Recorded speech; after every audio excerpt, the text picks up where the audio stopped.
এই যে সকাল সকাল একদম স্নান টান করে ফ্রেশ হয়ে গিয়েছি। আর সকাল সকাল স্নান করলে আমি পুজোটা দিয়ে নিই। তো এই যে পুজো টুজো দিয়ে মা দিয়েছে একটা কাজ আমাকে। মা বলেছে যে ছাদে যে ধনেপাতা হয়েছে তুই ধনেপাতার কয়েকটা তুলে নিয়ে আয়, কারণ তরকারিতে দেবে। বেশিরভাগ ধনেপাতা ফুল হয়ে গেছে, মানে তো পুরো আমি গাছ অব্দি তুলে নিয়েছি। আর তার সাথে আমাকে তুলতে দিয়েছে এই পাতাগুলো।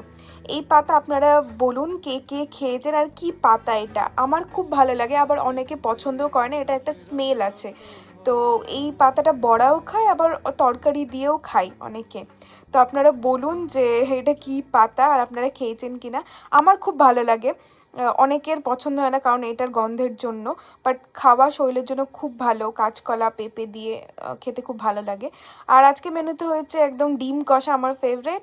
আর এটা হচ্ছে গাদাল পাতার বড়া, মসুর ডাল আর পেঁয়াজ দিয়ে। আমার তো খেতে অসম্ভব ভালো লাগে।